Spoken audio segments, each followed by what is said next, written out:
Let's see here. Speaking of this, John Zizolfo says, when you find some aspect of the shop that needs reorganizing, what is your tipping point between buying a solution versus building one?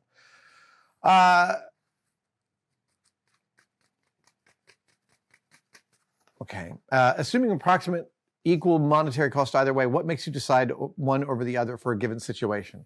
Well, the main reason I would choose building something over purchasing it is often about size, storage size. So right now I store a lot of, I'm storing some things, how do I say this? Let's see. I'm going to break out a box.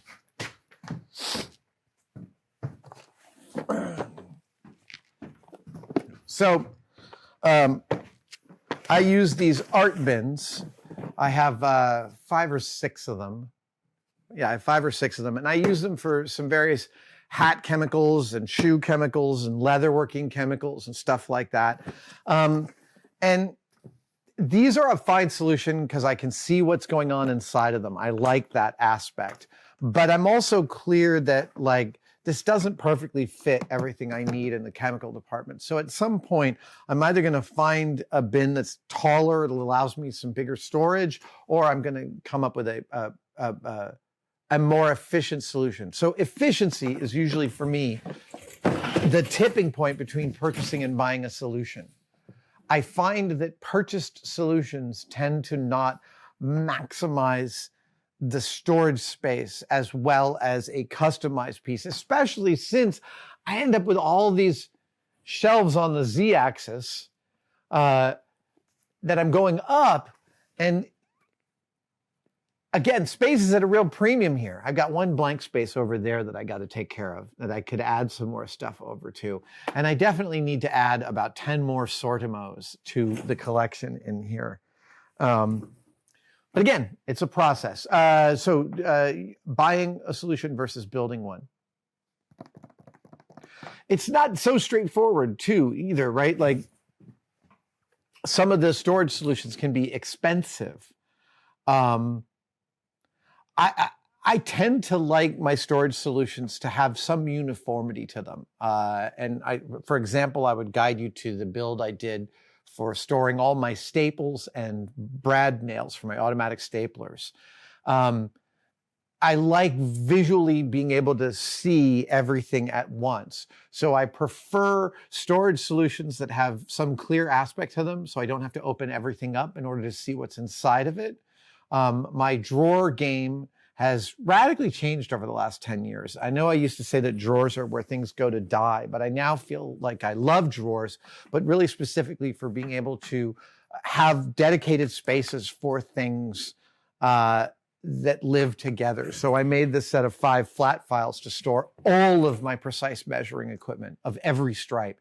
And precise measuring equipment, little stainless steel rulers and radius gauges and thickness gauges and stuff like that.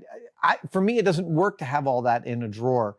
It's too much to sift through. So I made flat files that laid it all out for me. You can find flat files, but they can be expensive. They're usually incredibly expensive, and they're usually much bigger than the one that I built. I wanted a very specific solution that lived under this table, and I built it, and I literally built it so close to tolerance, I had to hammer it in the last couple of inches. That's just the way that I tend to do things. Again, to talk about it being a process, not a solution, Justin Cessna says, what do you believe is the best way to store materials? How should shelves be arranged and marked, etc.? See, that is not a question to which there is an answer to. There is no single answer to that question. The answer is, what do you need from the storage, right? Like, it could be that there's only 9 types of fabric in your business, in which case you don't need to have them visible. You could have them in boxes labeled 1 through 9. Because you don't need to know what's in those. For myself, in the creative way that I use this space, I need everything visually out and visible to me because I can't always remember everything that I have. And I need my solutions galvanized by proximity to seeing other solutions.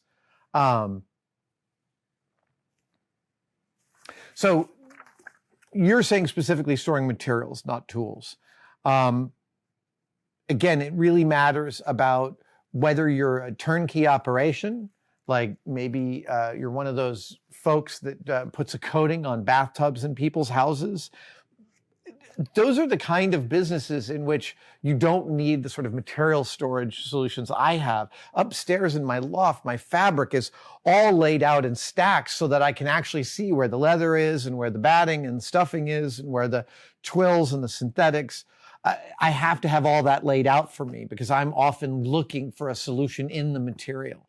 That's the difference. I think that's the key difference, right? Like, what kind of shop is it? And then, which we'll get to in a few minutes with some of the other questions, the best way to store materials is not necessarily the way that's accessible to you. If I had my druthers, I would want everything out on shelves with lights on the shelves so I could see everything where it all is, but there's not enough room in the world for that. I have heard about, I've heard about a room at Lego that they have where there are bins of every currently produced Lego all laid out. I want that in my shop. I want that for my Legos. But I mean, that's not reality. But you're specifically qualifying this and saying, by this, I mean, how should shelves be arranged and marked?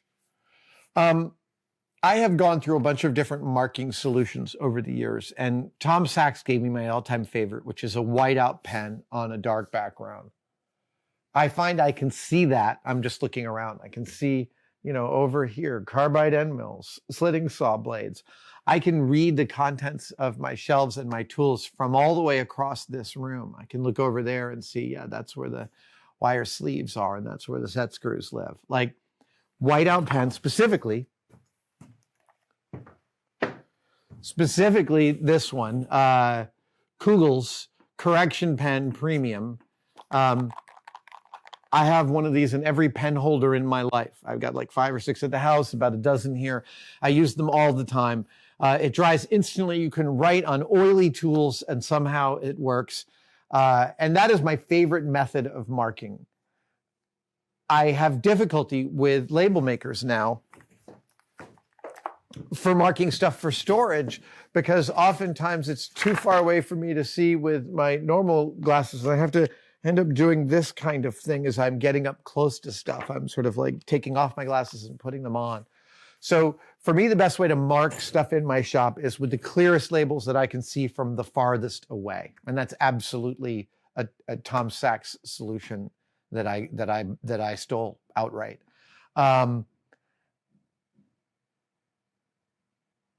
I also, like for my Sortimos, I have an actual alphabetical list of everything that's in every one of the 50 Sortimos I have in this shop, soon to be 60.